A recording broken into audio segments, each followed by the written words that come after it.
জামা দাও বলছি। না আমি দেব না, আমি তোমার জামা পরে বর সেজেছি। সেদিন দুর্গা সেজেছিল, আজকে আমার জামা প্যান্ট পরে বর সেজেছো। এটা কি গোয়াজ ইউ লাইক? ওটা কি? যেমন খুশি সাজো। হ্যাঁ সাজবো। না সাজতে হবে না। হ্যাঁ সাজবো।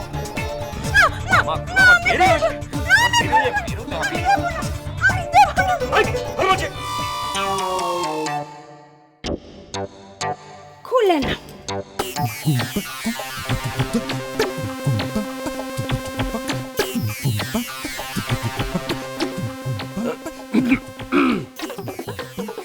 না তুমি খুলে দাও। না তুমি খুলে নাও। বলছি তুমি খুলে দাও। খুলে দেব। বকছো কেন? খালি খালি আমায় বকে। কি করেছি আমি? তুমি বুঝতে পারছো না, আমার মেয়েটাকে আমি খুঁজে পেলেও পেতে পারি। পুলিশ তার সন্ধান দিয়েছে। কলকাতার একটা জায়গায় আমার মেয়ের মতো একটা মেয়েকে দেখা গেছে। আমি জানি না সে তোরা কিনা, অতভাগ্য বাপের কপালে সুখ সইবে কিনা যে ওটা আমার মেয়ে কিনা। তুমি বুঝতে পারছো না? এখন দয়া করে জামা কাপড়টা দাও, আমি বেরোবো। দেব তাহলে বকবে না বলো? না সত্যি? সত্যি। তোমার মেয়ে আমাকে আদর করতে দেবে? দেব। খুব মিষ্টি না? হুম। আমার বাচ্চার থেকেও মিষ্টি। তোমার বাচ্চা? হ্যাঁ আমার একটা বাচ্চা আছে তো। এই তুমি সত্যি করে বলো তো, তোমার বাচ্চার বাবা কে? বলো বলো বলো বলো আমাকে, তোমার বাচ্চার বাবা কে?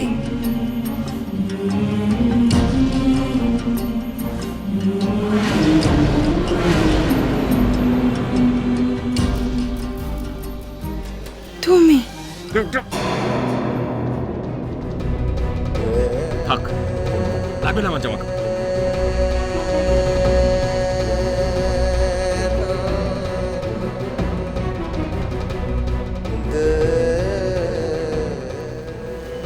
বাজে বড় খালি বকে।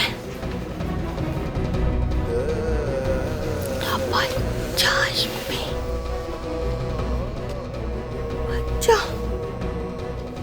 বাচ্চা।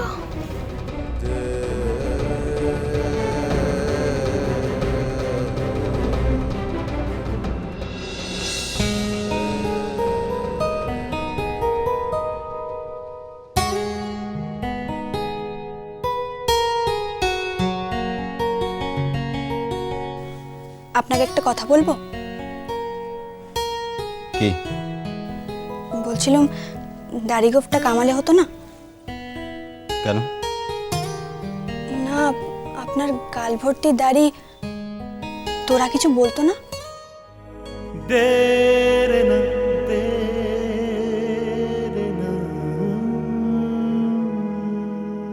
আমার গাল ভর্তি দাড়ি তো তোরা কি বলবে?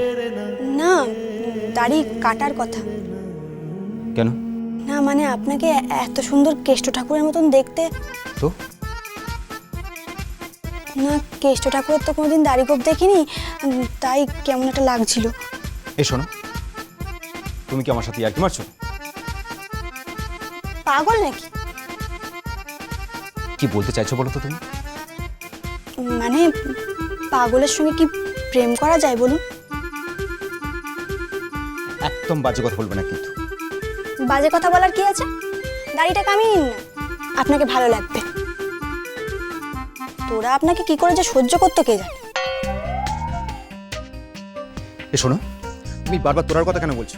আর সহ্য করার কি আছে? হ্যাঁ মানে কাছাকাছি আসতে গেলে গালে। এ শোনো, তুমি কিন্তু খুব বাজে ইশারা করছো। হ্যাঁ, খুব খারাপ কথা বলছো কিন্তু তুমি। ও তাই তো, স্বামী স্ত্রীর মধ্যে তো এমন কথা মোটেই বলা উচিত নয়। তাহলে তাহলে কাল থেকে একটা কাজ করব, আমরা দুজন মিলে যত ধর্মগ্রন্থ আছে না, মানে বেদ গীতা উপনিষদ সব কিছু পড়ে ফেলবো। হ্যাঁ, কোনো প্রেমের কথা বলবো না। অসংখ্য ধন্যবাদ আপনাকে। নিজেকে কি ভাবে কে জানে। আপনার বউ 1 এবং অদ্বিতীয়া।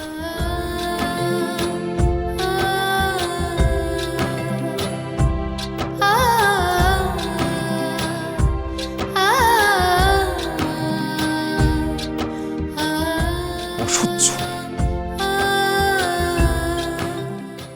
জীবিত বা মৃত নিয়ে কোনো প্রশ্নই ওঠে না, তার কারণ তোরা বেঁচে আছে কি মরে গেছে সেটা নিয়ে আমার কোনো ইন্টারেস্ট নেই। আমি যেটা তোমাকে বোঝাতে চাইছি সেটা হচ্ছে আমার মেয়েটা বেঁচে আছে, এবং বেঁচে আছে শুধু তোমার জন্য, তোমার কথা ভেবে, তোমার ভালোবাসার জন্য বেঁচে আছে। তুমি ওকে এভাবে কষ্ট দিও না। I am sorry uncle. Uncle? বাবা বলো, আমি তোমার শ্বশুর মশাই। এই সম্পর্কটা আপনারা জোর করে আমার উপর চাপিয়ে দিয়েছেন। আমি আপনাকে বলি, আজকে আমি এখানে এসেছি শুধুমাত্র আপনার মেয়ের জন্য। আপনার মেয়ে আমাকে প্রমিস করেছে যে আজকের পর থেকেও আমার পিছু নেবে না। আজকে ওর সাথে আমার শেষ থাকা, এরপর কোনোদিনও ও আমার লাইফে আসবে না। তা বললে কি হয় বাবা? ঘরের ছেলে ঘরে ফিরবে না, এসব কি অলক্ষণে কথা? দেখো তো শ্রীকে। আয় মা, দেখো দেখো ও সিঁথির সিঁদুর কিরকম জল জল করছে, হাতে শাঁখা পলা। এরপরেও তুমি বলবে যে ঘরে ফিরবে না? না, ফিরবো না, কারণ আমি অন্য কারোর স্বামী, তার নাম হচ্ছে তোরা। আমার কাছে ম্যারেজ সার্টিফিকেট আছে, আমি কোর্টে প্রডিউস করব সেটা। এক মিনিট, তুমি কি আমাকে কোর্ট দেখাচ্ছ নাকি? হ্যাঁ, দেখাচ্ছি। কি করবেন আপনি বলুন? প্লিজ প্লিজ, আজকে কোনো ঝগড়াঝাটি অশান্তি নয়। ওম, চলো, আমি সামান্য আয়োজন করেছি, তোমরা দুজনে পাশাপাশি বসে খাবে। আয় শ্রী, আয়।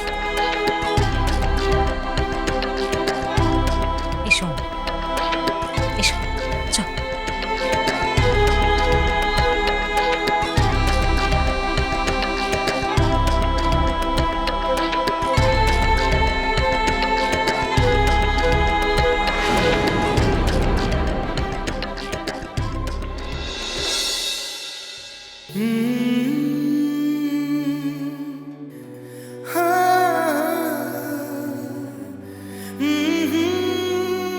তরকারিটা কি সুন্দর হয়েছে।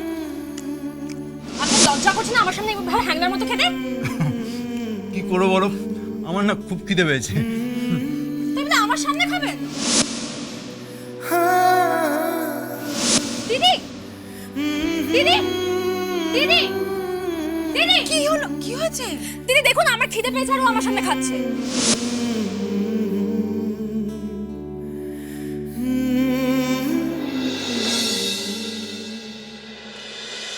ভালোবাসাটা ভালোবাসাটা ভালোবাসাটা